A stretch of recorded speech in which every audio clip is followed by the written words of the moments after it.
Kalimat hadis terakhir di Al-Bukhari, nomor hadis 1477, tadi yang sudah antum tuliskan. Di hadis Muslim temukan nomor hadis 4582. Ya. Lihat kalimatnya. Oh, hati-hati ya, hati-hati dengan hadis ini. Innallaha kariha thalatha. Innallaha kariha thalatha. Saya tuliskan sebentar. Innallaha kariha thalathatan. Kariha. Fokus sebentar. Ingat, setiap ada kalimat diawali dengan kata inna atau anna, maka hukumnya sifatnya tegas. Ada ketegasan di sini. Ya. Kalau dalam bahasa bebasnya saya katakan sungguh tegas disampaikan. Ya, sungguh tegas disampaikan. Allah itu kariha, sangat benci, tidak menyukai. Biasanya kalimat hadis itu agak sedikit lembut. Innallaha la yuhibbu, tidak menyukai. Tapi di sini kalimatnya tidak menggunakan tidak menyukai. Langsung kalimat paradoksnya, lawan yang negatifnya, kariha. Ya. Antum senang mana dikatakan? Senang mana kedengarannya? Maaf ya untuk yang para ikhwan. Antum senang mana menerimanya? Disebut tidak tampan atau disebut jelek? Saya ulang, senang mana? Disebut tidak tampan atau disebut jelek? Masya Allah. Baik, alhamdulillah. Dua-duanya tidak menyenangkan ya. Tapi kalimat pertama kan lebih sopan. Masya Allah, antum tuh makhluk yang luar biasa. Cuman sayang, nggak tampan aja gitu.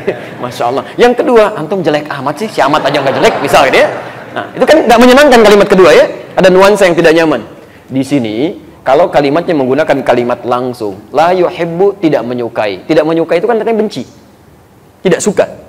Tapi kalimatnya tidak menggunakan kata la yuhibbu, tapi langsung menggunakan lawannya, kariha. Ini menunjukkan bahwa peristiwa yang akan disebutkan ini sangat tidak disukai oleh Allah. Ya. Jelas? Thalatha, ada 3. Awas jangan sampai antum terjebak satu di antara 3 ini. Ini berbahaya. Satu, nomor satunya, qila wa qala. Qila wa qala. Ini kalimat ungkapan dalam bahasa Arab. Kalimat ungkapan. Qila wa qala itu, kalau sekarang dibuat peribahasa bahasa Indonesia, kabar burung yang tidak jelas. Katanya gitu. Ya. Nyaknya itu nggak tahu kemana. Ya. Ustaz, katanya kemarin nggak datang. Kata siapa? Ya katanya. Nyaknya siapa di situ? Itu nggak disukai. Karena menunjukkan pada sesuatu yang belum jelas. Ini langsung bertentangan dengan ayat Quran sekaligus. Quran surah 17 ayat 36. Ya, lihat kalimatnya. Wala taqfu ma laysa laka bihi 'ilmun. Innas sam'a wal basara wal fuada kullu ulaika kana 'anhu mas'ula. Perhatikan kalimatnya. Ini bahayanya, jangankan yang menyampaikan, ikut-ikut orang ini aja nggak boleh. Lihat kata Quran. Jangan pernah Anda ikuti sesuatu atau bahkan ajakan yang belum jelas kemana arahnya, bahkan sumbernya. Awas, hati-hati, jangan pernah diikuti. Walaupun dalam kalimat sederhana ya, misal ikut yuk. Kemana? Pokoknya ikut aja deh, nanti lihat. Itu kalau adab Quran nggak boleh diikuti. Nggak boleh. Nggak usah pakai nggak boleh. Jangan diikuti. Kenapa? Karena antum belum bisa memastikan antum dibawa kemana. Bagaimana kalau diajak ke tempat bermaksiat? Ke tempat yang tidak disukai oleh Allah Subhanahu wa ta'ala. Ya. Ketika antum terjebak dalam kesalahan, menyalahi aturan Allah, berbuat fasik bahkan di situ, maka lihat kalimat ayatnya. Innas sam'a wal basara wal fuada. Telinga kamu akan ditanya, mata kamu akan ditanya, bahkan pikiran kita akan ditanya. Kalau kalimat bebasnya, akal kamu dikemanakan sampai kamu nggak tanya dulu. Telinga kamu dikemanakan sampai nggak dengar dulu perkataan dia. Mata kamu dikemanakan sampai nggak lihat dulu informasinya. Jelas di sini? Baik, maka yang pertama, Allah sangat tidak menyukai, sangat membenci hal-hal yang tidak jelas sifatnya. Qila wa qala. Kata si fulan, kata ini, kata itu, tapi tidak jelas dari mana sumbernya. Jelas di sini? Apalagi dibawa dalam nuansa agama, itu nggak boleh. Ya, nuansa syariat itu ditinggalkan. Ya. Oke, 2, idha'atul mali. Idha'atul mali. Boros, menyia-nyiakan harta. Idha'atul mali. Idha'atul mali, atau di sini idha'atul mali. Ya. Menyia-nyiakan harta. Insyaallah. Orang ingin mendapatkan setengah roti, rebutan dengan 16 orang itu. Ya, di Aleppo pengen dapat susu sampai ya Allah, jalan Tuhan, mungut-mungut di tempat sampah gitu kan. Bayinya sampai kurus kering untuk mencari-cari itu. Antum kok dibuang-buang? Ya kan? Nasi itu kan berapa banyak yang terbuang itu dari dimakan itu. Dari rotinya, dari minumannya, tidak sedikit di antara sebagian orang-orang meminum aqua gelas cuma setengahnya, sebagiannya kemudian disimpan dibuang. Sementara orang-orang Palestina untuk mendapatkan minuman yang benar-benar bersih saja, itu mesti berjuang membebaskan dulu sumber minuman dari racun yang sudah diracun itu. Itu tidak mudah. Maka jangan disia-siakan. Termasuk idha'atul mali itu dari kata dhiya sifatnya. Bukan hanya menghilangkan esensinya, tapi menghilangkan nilai pahalanya. Awas, termasuk idha'atul mali itu menggunakan harta tidak pada tempat yang diridhoi oleh Allah Subhanahu wa taala. Misal, mohon maaf ya, tolong baca ini dengan baik ya. Baca ini dengan baik. Aturan Qurannya, setiap Allah tambahkan harta kepada kita, itu adalah peluang lain bagi kita untuk meningkatkan ibadah lewat harta itu. Karena mungkin peluang ibadah lewat sisi yang lain sudah kurang mampu kita tunaikan. Jelas ya? Ada orang sudah bisa puasa, bahkan Masya Allah, Seninnya sudah jalan. Tapi jangan dulu senang, karena yang lain sudah tambah dengan Kamisnya. Ada yang sudah puasa Senin Kamis, Alhamdulillah, jangan dulu bangga. Orang lain sudah Ayyamul Bid. Ada yang sudah Ayyamul Bid, jangan dulu merasa gembira. Orang lain sudah puasa Daud.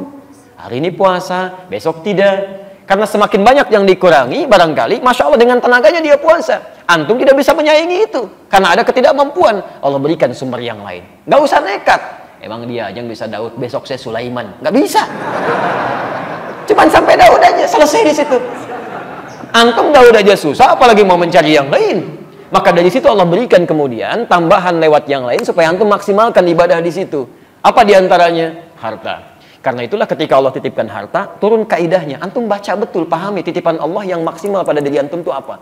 Quran surah misalnya ke 28 Al-Qasas ayat 77 itu. Ya, sampai dengan 79-nya. Jelas ketentuan harta itu. Wabtaghi fi ma ataqallahu daral akhirah wa la tansa nasibaka minad dunya. Perhatikan kaidahnya. Setiap kami tambahkan keluasan harta benda, kata Allah gunakan itu untuk mencari peluang terbaik mendapatkan tempat di akhirat. Dengan kata lain, gunakan untuk ibadah, untuk mendapatkan kemuliaan akhirat. Karena mungkin kamu belum terbiasa bangun malam sambil berlama-lama, hafal Quran belum didapatkan, Masya Allah, puasa belum dijalani dengan konsisten yang sunnahnya. Nih, tambah dengan ini. Kalau orang baca, kamu belum mampu baca dengan maksimal, minimal sedekah dengan hartamu ini, belikan mushafnya, simpan di masjid. Satu hurufnya dibacakan, kamu dapat bagian 10 kebaikannya. Masya Allah, itu yang kita ambil. Bukan dijadikan bahan untuk kesombongan diri. Kalau cuma sombong, yang dulu sudah ada, namanya korun. Hartanya lebih banyak dibandingkan antum. Jangankan hartanya, kuncinya aja kalau dibawa-bawa, itu dibawa orang-orang di belakangnya. Kalau jalan kemana-mana, Pak, maaf ya, saya sering ulang kisah ini. Korun itu informasi Quran di ayat 76 surah ke-28, surah ke-28 ayat 76. Inna Qaruna kana min qaumi Musa fabagha alaihim. Korun itu termasuk kaum di zamannya Musa, sombongnya luar biasa. Ya, sombong dengan hartanya, bagha itu sombong dengan harta. Kalau sombong dengan kedudukan disebut togo. Fir'aun disebut togo. Qarun disebut bagha. Sombong dengan harta. Tapi apa yang disombongkan? Wa inna mafatihahu latanu'u bil usbah. Dan sungguh kunci-kunci berangkasnya saja. Itu kalau diangkat orang-orang terkuat di zamannya. Masih belum keangkat, Pak. Baru kuncinya aja. Kuncinya. Antum kalau punya kunci berangkas satu aja. Antum tampilkan begini, dipublikasikan atau antum sembunyikan? Pasti disembunyikan, nggak ada kisahnya orang punya baru satu berangkas, kuncinya dipoto, ceklik, berangkas saya yang terbaru. Ya itu cari masalah. Itu baru satu, Korun tidak. Nih saya banyak nih, kalau mau ambil aja. Ini aja ngangkatnya nggak kuat. Kemana-mana kunci, kaya, sombong Pak. Ini kalau ada orang kaya sekarang sombong Bu, itu ketinggalan. Dan keterlaluan karena dia tidak sekaya Korun. Dan Korun hancur juga gitu. Makanya turun ayat tadi. Itu saya tambahkan kata Allah. Bukan untuk disia-siakan. Ngapain sombong? Karena nggak akan dibawa pulang. Gunakan untuk peluang beramal. Ada baju baru, pakai dulu untuk beramal. Pakai untuk sholat dulu. Kan? Ada alas kaki baru, gunakan untuk ibadah. Sehingga ketika Allah ambil, maaf, kalau Allah titipkan kepada kita sandal. Hakikatnya sandal itu punya siapa? Sudah, kita cuma dititipin aja. Mumpung masih dititipkan, gunakan dengan baik sebelum itu diambil lagi. Saya ulangi, sandal punya siapa?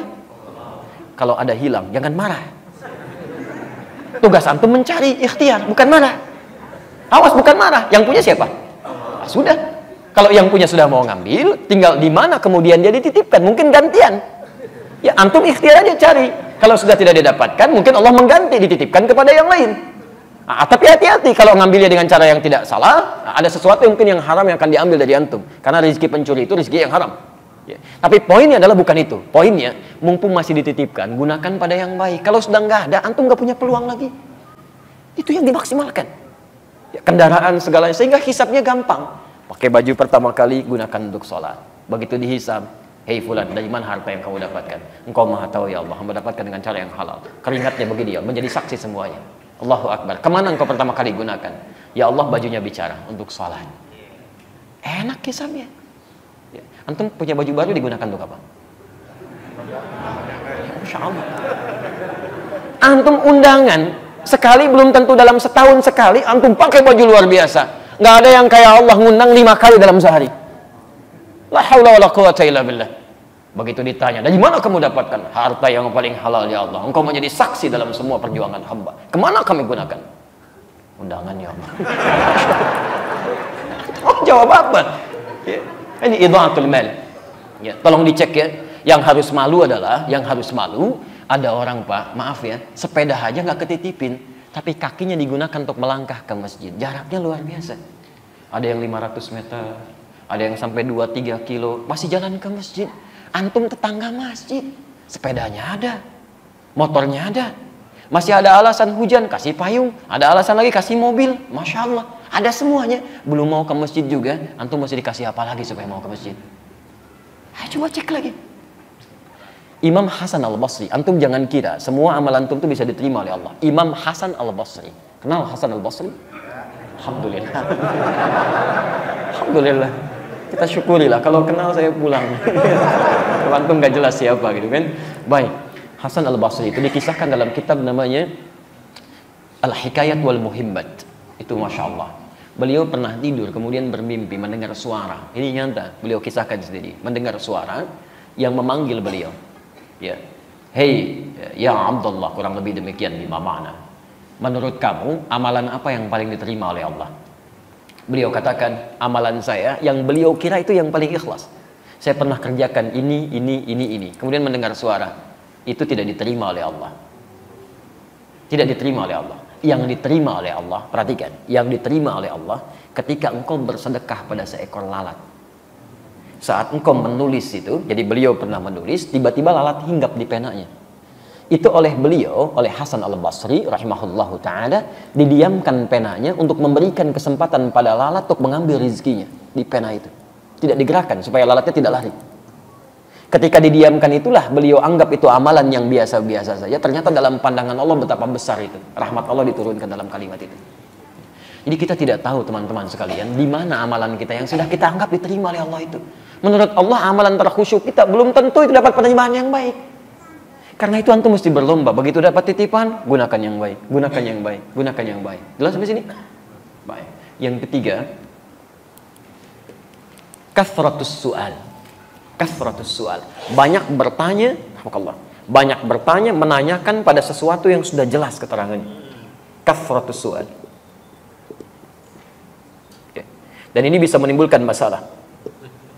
Seperti umatnya Nabi Musa alaihissalam. Ya. Kalimatnya jelas, sembelih sapi, gak usah nanya, sapi banyak, malah ditanya. Sapi yang bagaimana ya?